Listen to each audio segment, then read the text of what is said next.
Leitura do livro A Imagem Sobrevivente, Histórias da Arte, Tempo dos Fantasmas, segundo Aby Warburg, por George Didi Huberman, editora Contraponto, edição 2013, coleção Artifício. Segundo capítulo, A Imagem Patos, Linhas de Fratura e Fórmulas de Intensidade. Item 9, Coreografia das Intensidades, a Ninfa, o Desejo, o Debate. Páginas 213 a 229. E, na sequência, as notas referidas a este item. Debate, desejo, embate. Tudo se mistura na patusforma, tudo age em conjunto, tudo se intercambia e tudo se enfrenta.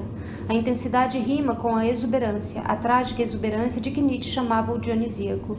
As imagens patéticas do primeiro renascimento, tais como oferecidas em profusão pelos baixos relevos de Donatello em Pádua ou pelos púlpitos da Basílica de São Lourenço em Florença, também evocam os amontoados de cobras que Warburg nunca deixou de encontrar no caminho, figura 76 a seguir. Cada órgão desses grandes organismos é movido por uma energia própria. Cada um se enrosca no outro e cada um contradiz o outro em sua própria direção. Não há como esquematizar, não há como sintetizar tal aglomerado de coisas independentes ou até concorrentes, mas tão intimamente atadas. Warburg soube desde logo que cada um de seus objetos de estudo formava um organismo enigmático. Ein Hatzellhafter Organismus, nota 296. Haverá uma tipologia das fórmulas patéticas? Warburg se fez essa pergunta em 1905, iniciou um grande caderno em folho, cuja capa era de papel marmorizado, remoinhos, espirais, serpentes enroscadas umas nas outras. Intitulou-o de Schmata Patusformans, provavelmente desejoso de anotar nesse registro a tipologia em questão. Desenhou a lápis algumas imagens famosas como as alegorias de Giotto em Pádua e as recobriu cuidadosamente com tinta, como era seu costume. Esboçou esquemas arborescentes, genealogias hipotéticas, pares de opostos em proliferação. Nas páginas duplas dispôs grandes espaços tabulares com fileiras e colunas. Ali podemos percorrer listas de graus mímicos, como corrida, dança, perseguição, roubo ou violação, combate, vitória, triunfo, morte, lamentação e ressurreição. Lauftanz, Verfolgung, Hauptkampf, Sieg, Triumph, Tod, Clash, Auferstehung. Mas a maioria das casas permaneceu vazia. O projeto, sem dúvida, não tinha nenhuma esperança. Figura 47 a seguir. Assim fechamos o grande caderno, remoinhos, espirais, serpentes enroscadas umas nas outras. Figura 48. Nota 297. Fracasso nos esquemas, portanto. 20 anos depois, os Schemata Patusformen abandonados dariam lugar ao Atlas Mnemosyne, a montagem não esquematizada em constante atividade jamais fixada de um corpus já considerável de imagens, a rigor infinito. A iconografia pode organizar-se em temas ou em tipos, mas as fórmulas de Patos, por sua vez, definem um campo que Warburg pensava como rigorosamente transiconográfico. Então, como explicar a operação conjunta dos três princípios da expressão adotados na biologia darwiniana?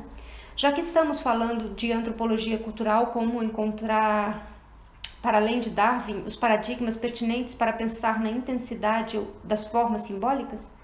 Warburg voltou-se inicialmente para um paradigma linguístico, um modo de interrogar o estatuto da fórmula na expressão patusformel. Na página 214 está disposta a figura 47 de Aby Warburg, quadros das fórmulas de Patos, tinta e lápis, em Schemata Patusformel, 1905 a 1911, Londres, Arquivos do Instituto Warburg, foto Instituto Warburg. E na página 215 está a figura 48, Aby Warburg, Schemata Patusformel, 1905-1911, capa do manuscrito, caderno em folho, Londres, Arquivo do Instituto Warburg, foto Instituto Warburg.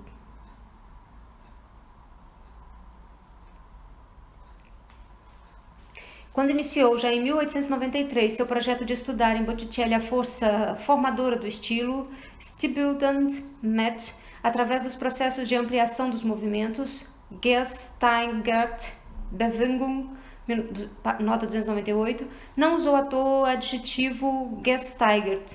Este efetivamente denota a intensificação ou ampliação em geral, porém denota também mais especificamente o uso gramatical do comparativo. A analogia linguística já está presente desde o início.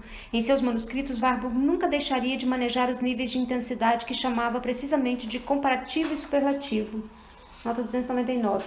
E o que logo interessaria nas representações da morte de Orfeu, feitas por Montaigne e Durer, figura 3 e 28 já citadas, seria a exumação, em suma, em suas palavras, de antiquíssimos superlativos da linguagem gestual, superlativo der Gebärdensprache, nota 300. Sabemos do papel que desempenharam essas concepções ou nessa concepção as teorias linguísticas de Hermann Osthoff sobre as características formais dos supletivos nas línguas indo-europeias. A intensificação, dizia Osthoff, requer uma mudança da raiz, um deslocamento radical. Melhor não tem a mesma raiz de bônus. E Optimus novamente desloca as coisas. Nota 301. Warburg exprimiria a ideia nestes termos. Cita. Desde 1905, o autor Warburg está falando de si mesmo, tinha sido passado ou respaldado em suas tentativas pela leitura do texto de Osthoff sobre a função superlativa na língua indo-germânica. Demonstrou-se, em resumo, que certos adjetivos ou certos verbos em suas formas comparativas ou conjugadas podem sofrer uma mudança do radical, sem que a ideia da identidade energética da qualidade ou ação expressa sofra com isso. Ao contrário, embora a identidade formal do vocabulário de base tenha de fato desaparecido, a introdução do elemento estranho só faz intensificar a significação primitiva. Sondern dass der Eintritt eines Fremds Tamigen ausdrückt eine Intensification der sprunglichen Bedeutung bewirkte. Mutatis mutandis. Encontramos um processo análogo no campo da linguagem gestual que estrutura as obras de arte. Die Kunst gestaltend Gebärdenprech. Quando vemos, por exemplo, uma Mênade grega aparecer sobre os traços da Salomé dançante da Bíblia, ou quando o guirlandaio, para representar uma serva que carregou sua cesta de frutas, figura 67 a seguir, toma emprestado deliberadamente o gesto de uma vitória desenhada num arco romano do triunfo. Nota 302, fim da citação. Em suma, é a estranheza que adquire aqui o poder de intensificar um gesto presente, destinando-o ao tempo fantasmático das sobrevivências. É a estranheza que, no choque anacrônico do agora, a serva, com o outrora, a vitória, abre para o estilo seu próprio futuro, sua capacidade de mudar e de se reformular inteiramente, como anunciou Warburg algumas vezes sob o termo Anstilisienrang, ou remissão ou retomada do estilo. Tanto na língua quanto nos corpos e nas imagens, é justamente esse o poder das sobrevivências. Toda transformação, segundo Warburg, toda proteção para o futuro, toda descoberta intensa, toda novidade radical passa pela revisitação de palavras originárias. Wordsworth.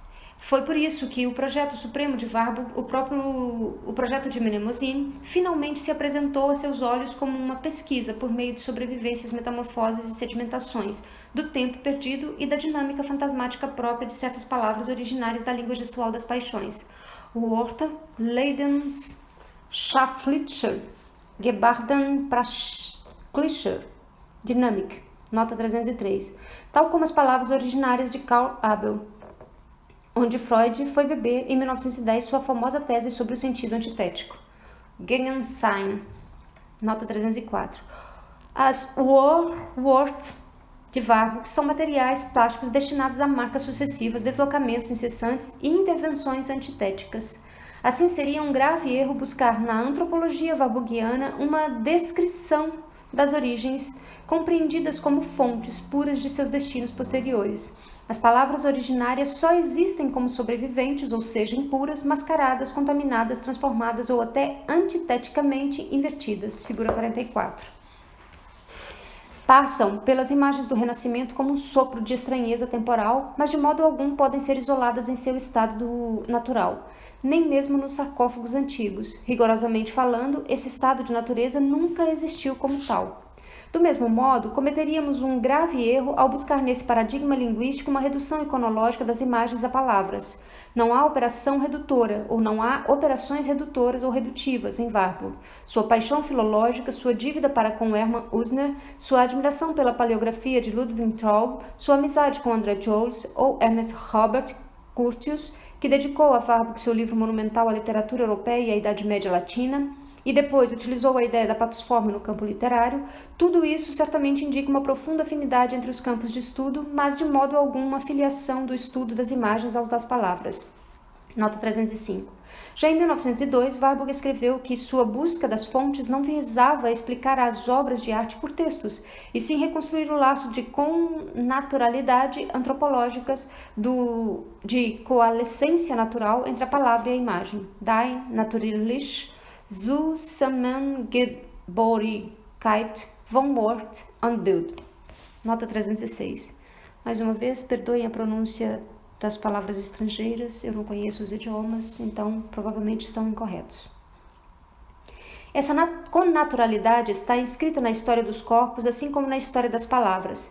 A eroticidade botticelliana, pensemos na roda tão leve e tão elaborada dos personagens mitológicos de Primavera, não corresponde apenas às suas fontes literárias, como, por exemplo, a tudo que podemos ler em Poliziano.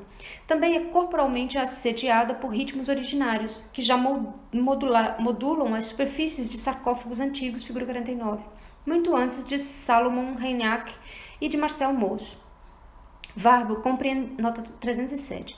Warburg compreendeu a necessidade de uma antropologia histórica dos gestos que não fosse prisioneira das fisiognomias naturalistas ou positivistas do século XIX, mas que, ao contrário, fosse capaz de examinar a constituição técnica e simbólica dos gestos corporais numa dada cultura.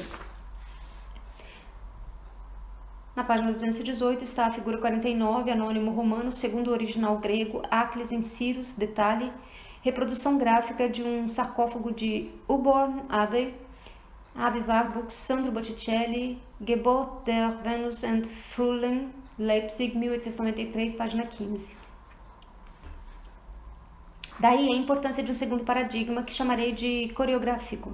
Ele se encarregou de interrogar de maneira mais radical a situação da fórmula como algo que dá existência a um patos, ou seja, a um ataque físico e afetivo ao corpo humano. Poderíamos enunciar a hipótese de que as técnicas do corpo, saudações, danças, regras de combate, esportes, posturas de repouso, posições sexuais, oferecem uma articulação privilegiada à connaturalidade entre a palavra e a imagem, buscada por Warburg. Portanto, entre a stanze de Poliziano e o nascimento de Vênus de Botticelli.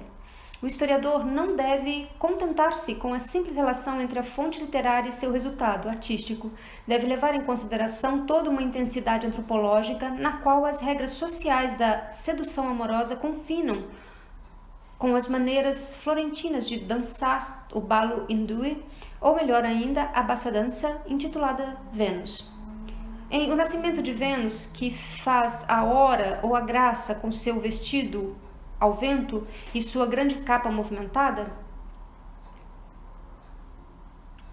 um iconógrafo atento à história diria que ela acolhe Vênus à beira-mar e lhe estende uma peça de vestuário para cobrir sua nudez. Warburg diria, além disso, que ela dança à direita do quadro, que fazem Zéfiros e Clores ou Aura.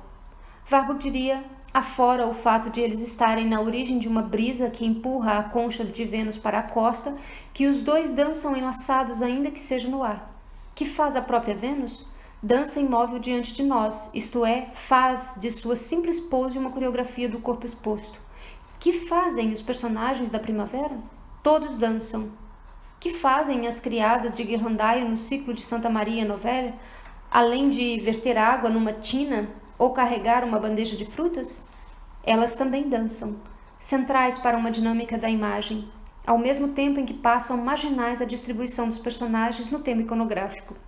Foi para isso, primeiramente, que Warburg atentou, quer se tratasse de Botticelli em 1893, quer de Ghirlandaio em 1902. bem como de Leonardo e de Agostino di Duccio, Mantegna e Durer. Ressurgia constantemente a questão do gesto intensificado, em especial quando o passo se transformava em dança. Nietzsche, no artigo sobre a visão dionisíaca do mundo, já havia falado da dança como uma linguagem gestual realçada. Getzgerte, Gebardenpracht in der Tanzgebard, nota 308. O que é um modo de dominar a convenção do gesto natural, andar, passar, aparecer. Em fórmula plástica, dançar, rodopiar, dançar a pavana. A ideia da pathos formum seria elaborada em grande parte para dar conta dessa intensidade coreográfica que atravessa toda a pintura do Renascimento e que, em matéria de graça feminina, de vesnustidade, foi resumida por Varro, além de sua denominação conceitual, numa espécie de personificação transversal e mítica, a ninfa. A ninfa, portanto, seria a heroína impessoal, pois reúne em si um número considerável de encarnações de personagens possível da pathos formel dançante e feminina. Já em 1895, Warburg imaginou dedicar-lhe uma monografia ainda mais paradoxal, na medida em que seria escrita a duas mãos, como fruto de uma correspondência fictícia com seu amigo André Giolis. Nota 309. Para começar, a ninfa é a heroína dos movimentos efêmeros do cabelo e da roupa. Die Transitorischen Bewegungen in Haar und Gewand, que a pintura renascentista quis apaixonadamente fixar, Festzuhalten, como indicador deslocado do pathos das imagens, nota 310. Trata-se da heroína aurática, por excelência. Warburg não apenas associa iconologicamente as ninfae e as áurea, como também dá a entender que a representação clássica da beleza feminina, Vênus, ninfas, realmente ganha vida sob a ação, o sopro, a aura de uma causa externa, a Surverlansung, nota 311. Uma estranheza de atmosfera ou de textura, figura 43, já citada. É o que Albert, uma geração antes de Botticelli, havia prescrito cuidadosamente em De Pictura. Cita: bem, exprimidos os movimentos de cabelos e crinas ou jubas, ramagens, folhagens e roupas são agradáveis na pintura. Desejo até que os cabelos executem os 7 movimentos de que falei acima, que se enrolem, portanto, como se fossem atar-se em nó, que ondulem no ar imitando chamas, que ora deslizem como serpentes por baixo de outros cabelos, ora se levantem de um lado e de outro, como queremos que os tecidos se prestem a movimentos, com panos motibus optus esse volumus. Embora por natureza eles sejam pesados, estejam sempre caindo em direção ao solo e se recusem a se preguear, será conveniente pôr nas pinturas os rostos de Zéfiro e Auster, soprando por entre as nuvens num ângulo da história para empurrar todos os tecidos na direção oposta. Assim, teremos o efeito gracioso de que os lados dos corpos tocados pelo vento, por serem os tecidos achatados por ele, parecerão quase nus sob o pano. Nos outros lados, os tecidos agitados pelo vento se desdobrarão perfeitamente no ar.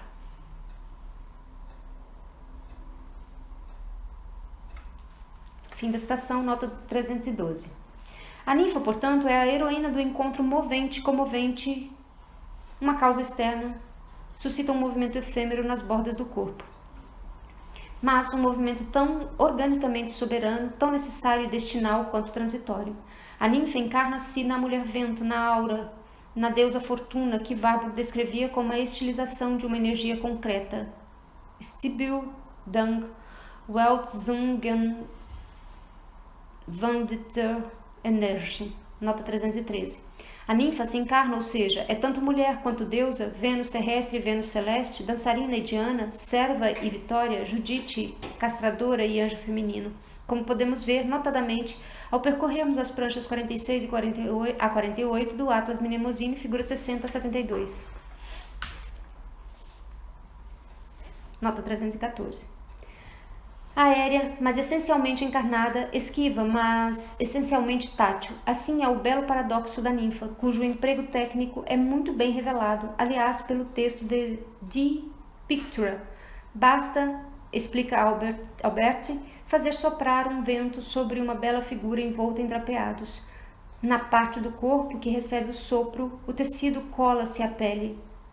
E desse contato surge algo como um modelo de corpo nu. Do outro lado, os panos se agitam e se desdobram livremente no ar, de forma quase abstrata. É a magia das dobras. Tanto as graças de Botticelli quanto as Mênades antigas, figura 49 já citada, reúnem essas duas modalidades antitéticas do figurável, o ar e a carne, o tecido volátil e a textura orgânica. De um lado, o drapeado lança-se sozinho, criando suas próprias morfologias involutas. De outro, ele revela a própria intimidade, a intimidade movente e comovente da massa corporal. Não poderíamos dizer que qualquer coreografia cabe inteira entre esses dois extremos?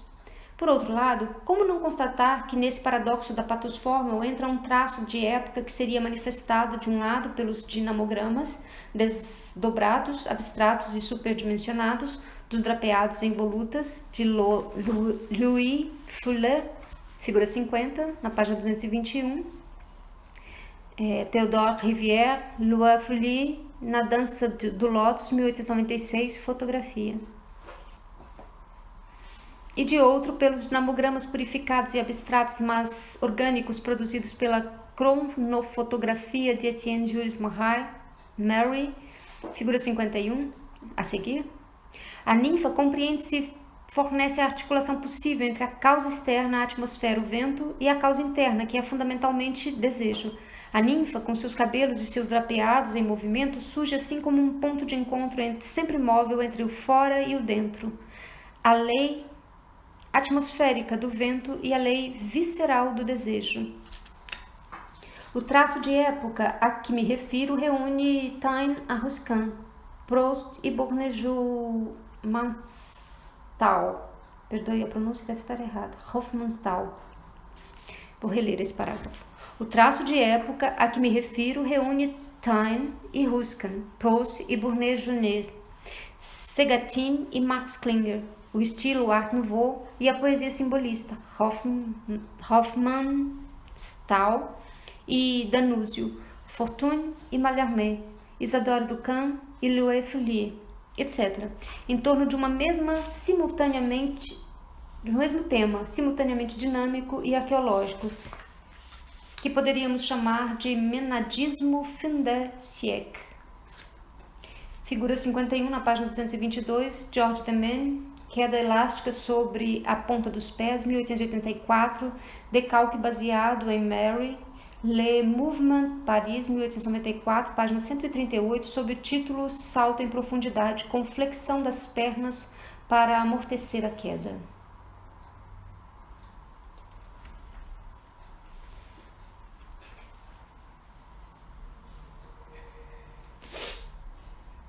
Warburg talvez tenha descoberto isso ao visitar a exposição de Munique em 1888 ou ao assistir um espetáculo de Isadora Duncan sem contar a influência estética de sua própria mulher, Mary Hertz, que era uma artista próxima dos meios simbolistas alemães. Tudo isso foi curiosamente definido num livro de arqueologia que Warburg provavelmente leu e, sobretudo, contemplou com muita atenção, o volumoso tratado de Maurice Emmanuel intitulado A Dança Grega Antiga. Ao estudo estritamente arqueológico de um número considerável de representações figuradas, esculturas em alto relevo, relevos, pinturas de vasos, juntou-se um olhar técnico e estético contemporâneo expresso sob a autoridade do diretor do Corpo de Baile da Ópera de Paris. Ora, para recriar uma unidade no anacronismo assim produzido, Maurice Emmanuel recorreu ao próprio Mary. A cronofotografia tornou-se, como em Duchenne, de Boulogne, um instrumento experimental por excelência para encarnar em corpos do século XIX fórmulas coreográficas inferidas de uma temporalidade totalmente distinta, a dos vasos gregos do século V a.C., nota 315. Assim, por um lado, a tentativa arqueológica de Maurice Emmanuel puxou as pathos formel antiga para uma referencialidade evidentemente exagerada. Nela, o arqueólogo vê os vasos gregos como ele veria fotografias, Por outro, a experimentação corporal repetida, coreografada, cronofotografada das mesmas fórmulas antigas, demonstra que seu poder de solicitação dinâmica e estilística, seu poder de Nachleben, não perdera nada de sua vivacidade na passagem do século XIX para o XX. Gabriele Brandstetter demonstrou muito bem como patos formam da antiguidade, estudadas arqueologicamente, haviam desempenhado um papel decisivo no que ela chamou de topos formam, da vanguarda coreográfica da Europa. Nota 316. Não é de admirar que no livro Maurice Emmanuel, a questão do drapeado entre as livres volutas dos tecidos e os movimentos orgânicos desvelados ocupe um lugar tão transversal quanto importante. Figura 52 a seguir. Dança-se com a roupa e também com o corpo, ou melhor, a roupa torna-se algo como um espaço intersticial, igualmente dançante entre o corpo e a atmosfera que ele habita. É por isso que o drapeado, o acessório em movimento, segundo Warburg, acompanha todas as categorias propostas por Maurice Emmanuel, desde os gestos rituais e simbólicos até os gestos concretos ou decorativos, desde os gestos mecânicos e expressivos até os chamados gestos orquésticos. Nota 317 e nota da tradução.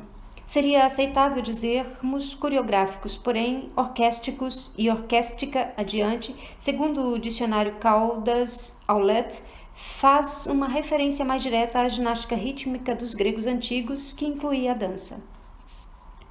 Também não nos surpreende ver o tema dionisíaco, Mênades e Bacantes, impregnar de sua desmedida o belo comedimento do espaço, saltos e posições clássicos.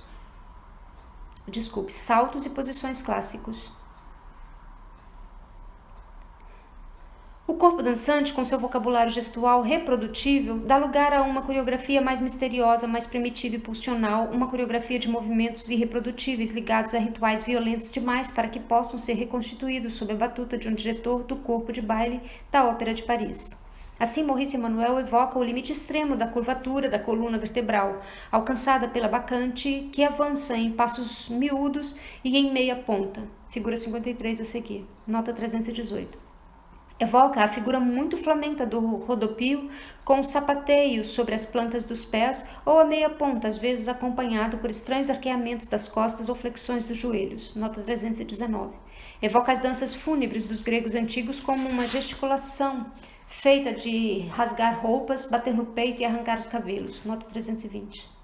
Evoca, por fim, as danças dionisíacas e, em termos mais gerais, orgiásticas. Na página 324 está a figura 52, um anônimo grego, ninfas dançando, fim do século V, reprodução gráfica de uma pintura de vasos, segundo Emmanuel, La Danse Grecque Antique, Paris, 1896, página 103. Cita. O entusiasmo ritual gera a dança orgiástica. Esta não é obra exclusiva dos ardorosos seguidores de Dionísio. O culto de Réia e os mistérios do orfismo lembram uma orquéstica estranhamente violenta que transformava os adeptos em frenéticos alucinados. É possível que o próprio culto apolíneo tenha dado lugar às danças orgiásticas.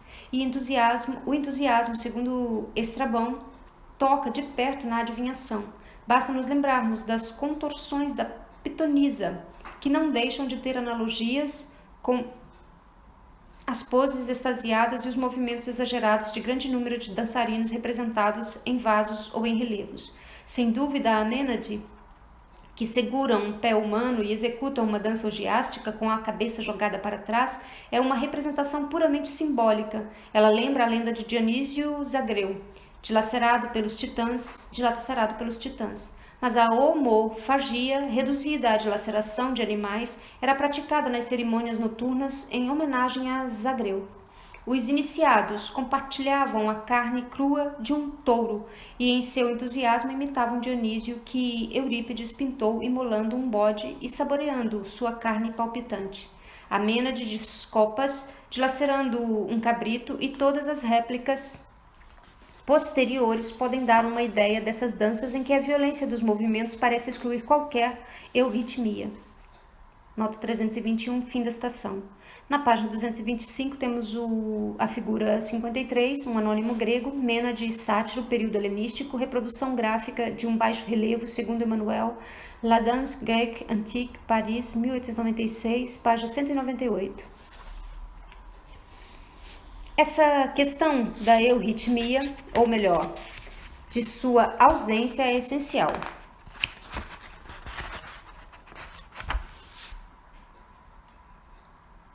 Maurice Emmanuel reconhece que, ao contrário da maneira moderna de arranjar as danças em massa, maneira bastante acadêmica baseada na rigorosa simultaneidade dos movimentos idênticos executados por todos os dançarinos de acordo com uma disposição simétrica, os gregos sempre preferem a dissimetria e a aparente desordem. Nota 322. É por isso, diríamos com Warburg, que as patusformel deles admitem o deslocamento e a antítese para se entrelaçarem dinamicamente como fariam um amontoado de serpentes, o que dá lugar à euritmia, à assimetria. E a medida rigorosa, portanto, é uma espécie de polirritmia complexa, uma aparente desordem da qual escoam linhas dissimétricas e geométricas solitárias, batimentos soberanos e momentos de exagero. Por outro lado, é preciso compreender que com o exagero vem o dionisíaco e com este o trágico. É preciso compreender que com o trágico vem o combate dos seres entre si, o conflito dos seres dentro deles mesmos, o debate íntimo do desejo com a dor. E que com o paradigma coreográfico vem enlaçar-se mais terrível um paradigma agonístico, a guerra entre heraclitiana. Em suma, já indiquei que a problemática das fórmulas de patos havia brotado de um interesse de Warburg manifestado desde muito cedo por certos temas iconográficos, todos os quais pressupunham uma luta de morte. O combate dos centauros, figura 17 já citada, a morte do Orfeu, figura 3 e 26 e 28, Laoconte, figura 29, 36 e 38 e 39, também já citadas. E os Nióbidas, sem contar o tema veterotestamentários de Davi e Golias, figura 44, também já citada. Ou Judite e Holofernes, figura 71, ainda por citar. E sem contar as batalhas sublimes de Leonardo e Michelangelo com seu próprio relevo do combate, dos centauros, na casa Buonarroti. E Rafael, todos evocados por Warburg pelo prisma Heráclito, de um impulso irresistível de interpretar e remodelar a vida em movimentos no estilo sublime da arte grandiosa dos ancestrais pagãos. Nota 323. Com a entrada da ninfa, o tumulto da morte violenta abre um caminho sinuoso para a coreografia do desejo, o que Warburg às vezes chama de estilização da energia, Stilisierung der Energie, ou de figuras de exuberância vital, Lebenswohlgestalten, nota 324. A ninfa erotiza a luta, revela os laços inconscientes da agressividade com a pulsão sexual. Foi por isso que Warburg interessou-se tão de perto pelos temas da violação, do parto e da perseguição do rapto, e da perseguição erótica. Pensemos em Apolo e Daphne, de Polaiolo, que Poliziano pôs em versos em suas Giostra, ou do que poderíamos chamar, por analogia, de vitória erótica da ninfa sobre seu inimigo mutilado. Mais uma vez, pensemos na Judite de Botticelli e na morte de Orfeu de Montaigne ou de Duret. Nota 325. A ninfa, portanto, erotiza, porque Eros é cruel, o combate dos seres uns com os outros, depois dos seres uns com os outros. Vou reler. A ninfa, portanto, erotiza, porque Eros é cruel, o combate dos seres uns com os outros. Depois, acaba reunindo tudo isso em seu próprio corpo, tornando-se ela mesma um debate, uma luta íntima de si para consigo, um nó de conflito e de desejo impossível de desatar, uma antítese transformada em marca. O paradigma agonístico e o paradigma coreográfico são uma só coisa. Desse ponto em diante, é o paradigma dionisíaco que impõe a figura da ninfa como Mênade, seja ela pagã ou cristã. Cita. Existia na Florença dessa época um diretor de academia, o escultor Bertoldo de Giovanni. Ele formava os jovens artistas familiarizando-os com os antigos tesouros dos Médici, os quais administrava. Poucas de suas obras foram conservadas, mas elas demonstram que esse aluno do Donatello tardio tinha se entregado de corpo e alma, e mais do que qualquer um, à fórmula do patos antigo. como uma mênade brandindo o animal dilacerado. Madalena, em prantos aos pés da cruz, aperta convulsivamente as mechas arrancadas dos cabelos num luto orgiástico. Fim da citação, nota 326. A Madalena de Bertoldo de Giovanni, figura 54 a seguir, é evidentemente dionisíaca, no sentido exato em que Nietzsche define esse termo. Logo no início do nascimento da tragédia, o horror prodigioso que se apodera dela, assim como o êxtase delicioso que parece acompanhá-lo, tudo isso desnorteia subitamente as formas que condicionam o conhecimento dos fenômenos. Na página 227 está a figura 54 de Bertoldo de Giovanni, Crucificação, 1485, relevo em bronze, Florença, Museu Nacional del Burgello, foto de D. Huberman. O princípio da razão, sob qualquer de suas figuras, Warburg diria, sob qualquer de suas fórmulas, parece sofrer uma exceção. Em seu movimento ainda coreográfico e já agostínico, a Madalena de Bertoldo parece provocar uma ruptura do princípio individuationis e com isso faz subir do fundo o que há mais íntimo. Uma intimidade que se dá aqui e que Nietzsche também exige nas mesmas linhas, como o drama da diferença entre os sexos.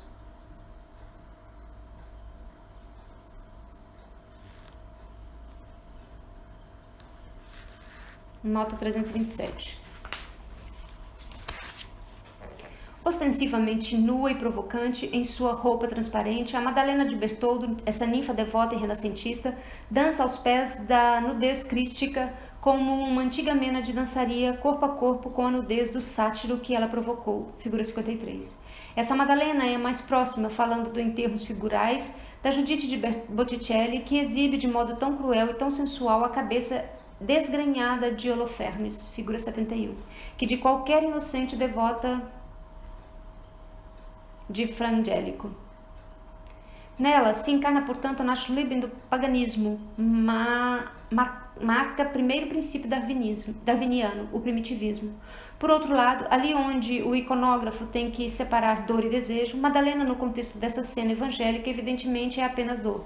O antropólogo das Pathos Formen, por sua vez, descobre um ritmo de complexidade diferente. É um dinamograma em que as marcas do luto, a mão que arranca os cabelos, a posição ajoelhada da segunda mulher, versão mais ritual do gesto da primeira, confundem-se com as marcas de um desejo inconsciente, a mão que brande seu troféu orgânico e o quase desnudamento do corpo, o desalinho da roupa, os pés elevados em meia ponta. Há aí, portanto, um trabalho de deslocamento segundo o princípio darwiniano, que tem por resultado uma mistura na prática de desejo e luto, isto é, de dois afetos geralmente considerados antitéticos, terceiro princípio darwiniano. Assim, eis a ninfa no debate interno de seus próprios movimentos contrários, frente à paixão de Cristo, Leiden Christin, a paixão da ninfa, Leiden Skaf-Ninfa, junta um sofrimento atroz da alma a uma alegria selvagem do corpo, Leid-Freud. No fim da vida, Warburg qualificaria as Pathos Formen, essas palavras originárias, da expressão mímica, pelo ângulo de uma verdadeira dramaturgia da alma, Cylindrammatik, na qual se revela a dimensão estática ou demoníaca das imagens, inclusive em sua própria sublimação. Nota 328. Cita: o processo de desdemonização, Entdämonisierungsprozess, do velho fundo hereditário de engramas fóbicos, integra em sua linguagem gestual todo o leque das emoções humanas, desde a prostração meditativa até o canibalismo sanguinário, conferindo até a manifestações mais comuns da motricidade humana, Humanae Bewegungsdynamik, a luta, a marcha, a corrida, a dança, a apreensão, a margem inquietante, der Pragrund Unheimlichen Erlebens, que o homem, culto do Renascimento, criado sob a férula da Igreja medieval, considerava uma religião ou uma região proibida, Verboten, na qual só podia evoluir os espíritos ímpios, incontinentemente entregues a seu impulso natural. Foi com uma ambivalência singular, suis padli Pauticate que o Renascimento italiano tentou assimilar esse fundo hereditário de engramas fóbicos, Phobisque engram. Este constituía, por um lado, para os espíritos impelidos para o mundo por um novo ímpeto, um bem-vindo arguilhão que, para o homem que lutava contra o destino por sua liberdade pessoal, dava a coragem de comunicar o indizível, urnaus presclich. Mas esse encorajamento lhe chegava por meio de uma função mnêmica, isto é, já depurada pela criação artística através de formas pré-determinadas, durchgebrachte Formen. Por isso, a restauração desse fundo antigo era um ato que conferia ao talento artístico seu lugar espiritual entre a alienação pulsional, triebhafter, Selbstentauserung, de sua própria personalidade, e a disciplina consciente da criação formal, formale Gestaltung, ou seja, entre Dioniso e Apolo. Era aí que ele podia dar uma determinada marca à sua mais íntima linguagem formal. A necessidade de se confrontar com o mundo formal de valores expressivos pré-determinados, Vorgebrachte, Ausdruck apresenta ou representa para cada artista preocupado em afirmar seu estilo próprio a crise decisiva, Die Entscheidende Krisis. Nota 329, fim da citação. Crise decisiva, portanto, mas já não se trata apenas da Madalena captada no gozo paradoxal de sua lamentação. Trata-se da memória das formas e da própria criação artística, quando manipula as patos formam de um velho fundo hereditário pagão, quando aceita seguir Mnemosine, a mãe das 9 musas, o artista se descobre preso na situação inevitável, estrutural e estruturante de um vai-vem entre alienação pulsional, Triebhaft, Selbstentauserung, e criação formal, formale Gestaltung. Tudo oscila, tudo se revolve, tudo caminha junto. Não há formas construídas sem um abandono às forças. Não há beleza apolínea sem um pano de fundo dionisíaco.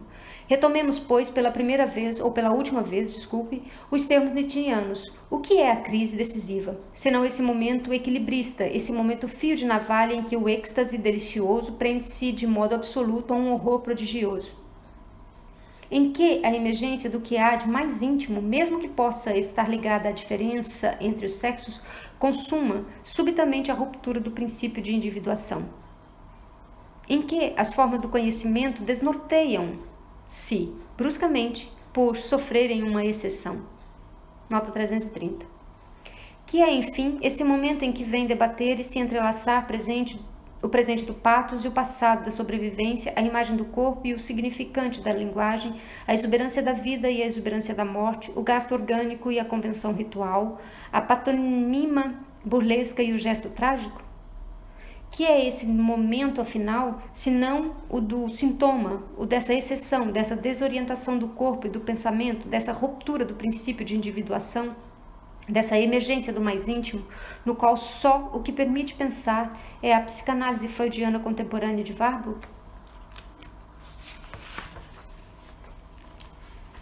Leitura das notas, referente ao item 9.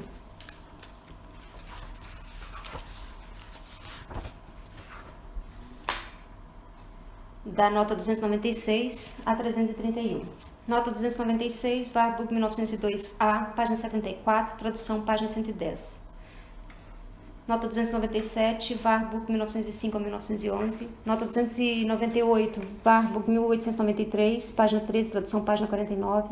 Nota 299, Warburg, 1906 a 1907, página 9, idem 1927A, página 40. Nota datada de 26 de maio de 1927, etc. Nota 300, 1906, página 130, Warburg, tradução, página 165, modificada. Nota 301, Osthoff, 1899, página 20 a 31. Nota 302, Warburg, 1929b, página 171, tradução, página 39, sobre o uso warburgiano das teorias linguísticas de Osthoff, Saxel, 1932, página 23, tradução, página 141. O Calabrese, 1984, página 109 a 120. Caliandro, 1997, página 91 a 93. Warburg, nota 303, 1928A, página 32, nota datada de 1928. Nota 304, Freud, 1910, página 47 a 60.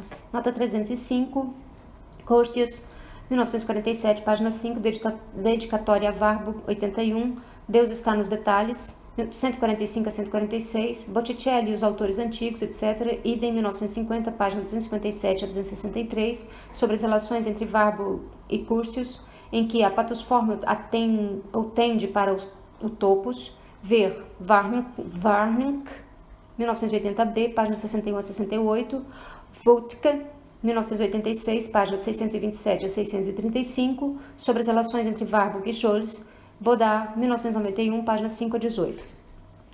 Nota 306, Warburg, 1902a, páginas 69 a 70, tradução 106, modificada. Nota 307, Reinach, 1924, páginas 64 a 79, Mous, 1936, página 363 a 386. Nota 308, Nietzsche, 1870, página 67.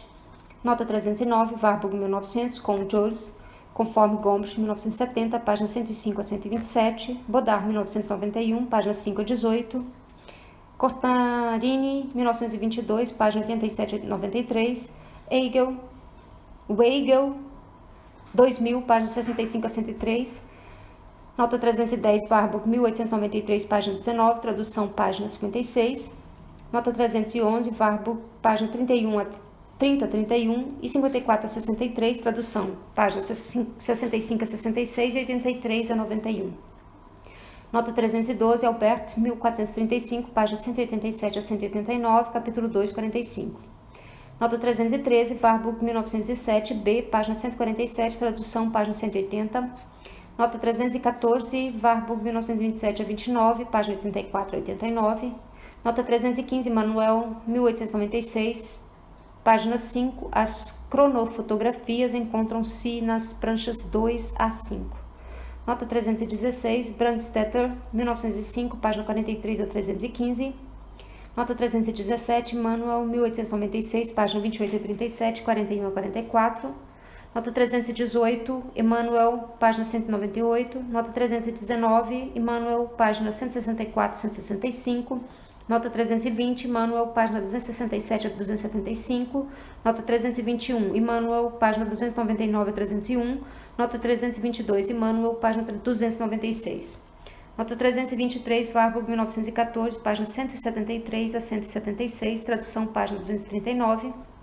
Nota 324, Warburg, 1900, citado por Gombrich, 1970, página 120.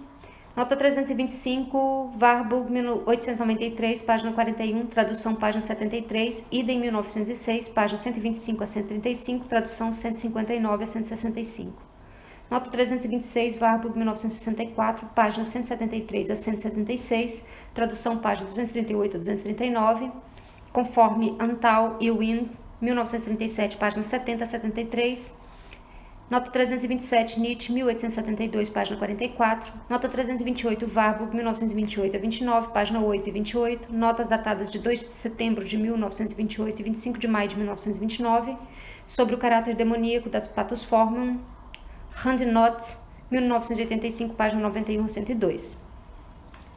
Nota 329, Warburg, 1929b, página 171 a 172, tradução, página 39 a 41, modificada. Nota 330, Nietzsche, 1872, página 44. E nota 331, conforme de Martino, 1958, cuja recente edição, curiosamente, omitiu a palavra pagano do título. Fim do segundo capítulo. Nos veremos no próximo livro, que começa o terceiro capítulo, a imagem sintoma, fósseis em movimento e montagens de memória. Até lá. Obrigada pela companhia.